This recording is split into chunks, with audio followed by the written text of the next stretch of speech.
Mesdames et messieurs, bonjour et bienvenue dans ce flash d'information sur la première radio-télévision communautaire RTC. Pour démarrer cette édition, un comité régional de suivi du programme formation école-entreprise a été mis en place dans la région de Diourbel. Sa mission principale est de servir de cadre de dialogue, de concertation entre les différents acteurs locaux autour de la formation professionnelle en entreprise afin d'assurer une meilleure adéquation avec les besoins du marché de l'emploi. Compte rendu, Babacar Sall. Installer un comité régional de suivi était l'objet d'une rencontre à Diourbel organisée par le PF2E. La modalité de formation école-entreprise portée par le programme de formation école-entreprise se veut un déploiement national pour que toutes les régions du Sénégal soient équitablement réparties.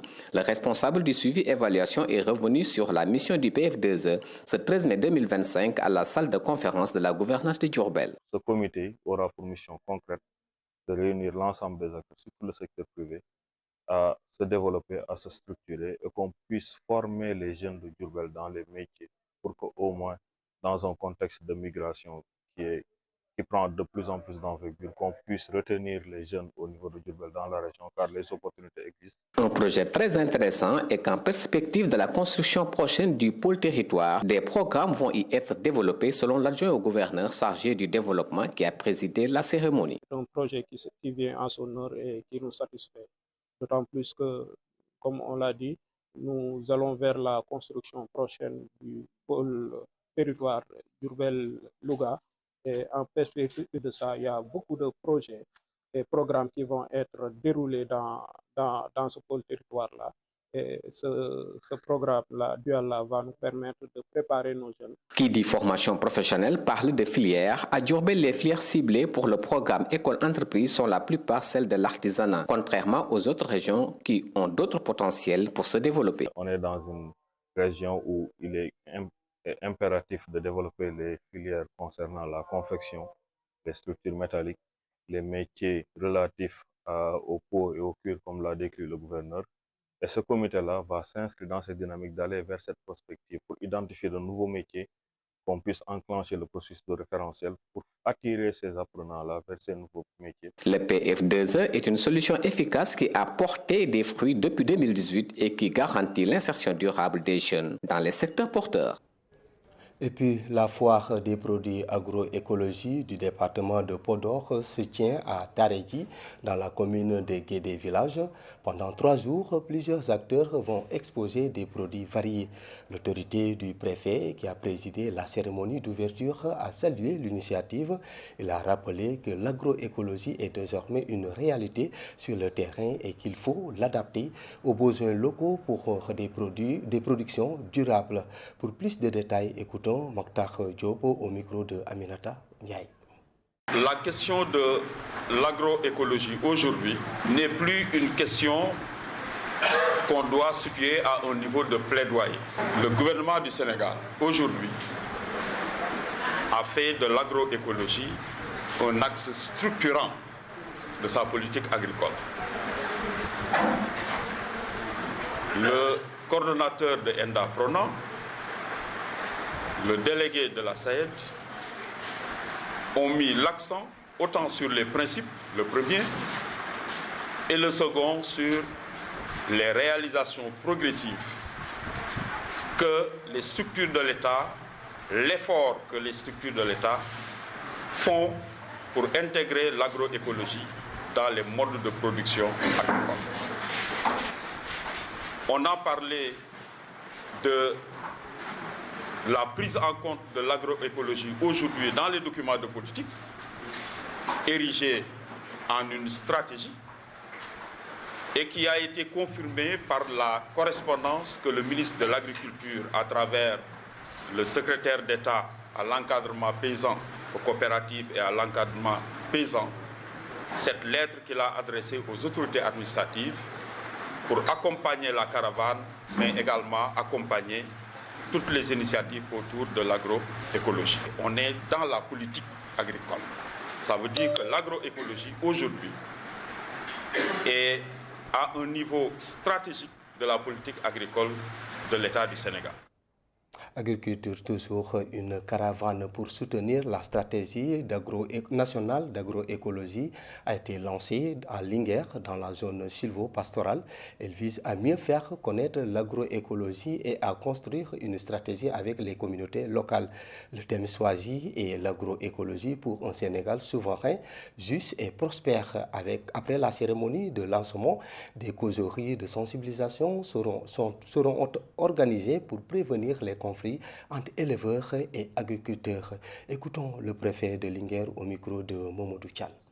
Le gouvernement est présentement dans cette lancée, faire en sorte, compte tenu de la rareté des ressources et des enjeux actuels liés au problème de changement climatique, du problème d'accès à l'eau. Donc je pense que ça vient à son heure, donc, pour permettre aux différents acteurs réunis vraiment de faire des propositions à même vraiment de régler certaines difficultés ponctuelles et à long terme. Donc je pense également que la stratégie est à encourager compte tenu du fait que les initiatives viennent de la base. Donc la DITAES donc, a bien voulu revenir à la base pour faire une restitution aux différents acteurs avant véritablement d'établir ou bien de faire un document qui sera adressé aux autorités. On connaît certaines difficultés, surtout par rapport à la période de l'hivernage, souvent entre agriculteurs et éleveurs. Donc vous voyez déjà que les acteurs qui sont ici viennent pour la plupart de ces deux secteurs d'activité. Et donc c'est véritablement l'occasion de poser les problèmes. Véritablement, de poser les problèmes pour essayer d'apporter les solutions. Et tous les acteurs sont présents, qu'il s'agisse des... Et pendant ce temps, pour contribuer à l'amélioration de la qualité des soins, la douane sénégalaise, grâce à l'initiative d'un digne fils de ficelle, a offert un important lot de matériel médical au poste de santé de la commune. Un geste hautement salué par les autorités locales et les acteurs du secteur de la santé. Pape Kairé nous en dit plus. Un don composé de médicaments et de matériel de protection a été offert au poste de santé de Fissel. Un geste des soldats de l'économie à travers Pafay, un digne fils de la localité, qui entre dans le cadre des actions de proximité au service du développement économique et social des populations. Domaine social. Nous œuvrons dans le domaine social et il est important de souligner que certains d'entre nous n'ont pas les moyens de se procurer leurs médicaments en pharmacie. Les prix ne sont pas les mêmes. Ce don va certainement faciliter l'accès aux médicaments essentiels, mais aussi améliorer la qualité des soins des populations. Désormais, les patients pris en charge dans le bureau de l'infirmier auront la possibilité d'acquérir les ordonnances à moindre coût sur place. Vous le savez bien, lorsqu'il y a une rupture de médicaments, c'est toute la chaîne de prise en charge qui est impactée, jusqu'au CDS lui-même. En dehors des médicaments et de son impact sur les patients, le matériel de protection est arrivé à un moment crucial et va certainement aider le personnel soignant. En ce moment, plusieurs maladies circulent, notamment la tuberculose à ficelle, ce qui nécessite des mesures de protection. Si des masques de protection et du gel pour les mains figurent parmi les lots de médicaments, cela tombe à point nommé, car nous en manquions. Cet appui arrive donc au bon moment. Présent lors de la réception du matériel, le maire de la commune a magnifié cet acte et fait appel à tous les fils de ficelle d'ici et d'ailleurs pour en faire autant afin de contribuer au développement du terroir. Et pour terminer, à l'approche de la Tabaski, le forail de Ziguinchor connaît une affluence inhabituelle. Les enclos sont bien fournis en moutons, mais malgré cette abondance, les prix restent élevés, ce qui freine l'élan des acheteurs potentiels. Reportage Ginette Aïssatou-Bayi. À l'approche de la Tabaski 2025, le forail de Ziguinchor est bien approvisionné en moutons, mais les prix restent élevés. Les prix ne sont pas abordables en l'instant, parce que c'est des fourchettes de 100 plus. Donc il n'y a pas moins de 100 pratiquement. Et ça coûte cher. Cette frustration est partagée par plusieurs acheteurs qui s'attendaient à une baisse des prix. Je suis venu acheter un mouton ici au Daral de Ziguinchor, mais les prix sont extrêmement chers. Le président du Forail rassure sur la disponibilité, mais évoque plusieurs facteurs expliquant la cherté actuelle. Bo amee 250 000, bo amee 150 000, bo amee 200 000, bo amee 80 000. Nous achetons les moutons en Mauritanie où les prix sont généralement élevés. En plus du coût d'achat, il faut aussi payer le transport et nourrir les animaux.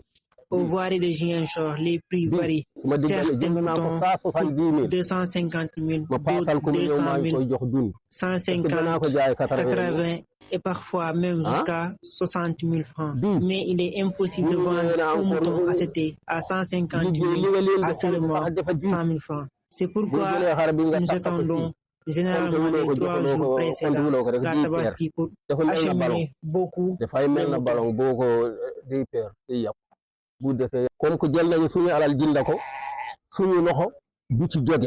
Des voix s'élèvent pour demander au ministère de l'élevage d'alléger les taxes afin de permettre aux éleveurs de vendre à des prix plus abordables.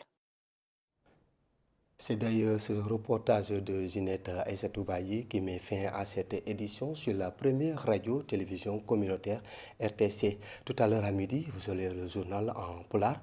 Quant à moi, je vous retrouve à 14h pour le journal en Diola. L'information continue sur iracsénégal.sn. Mesdames et messieurs, merci de nous avoir suivis. Au revoir.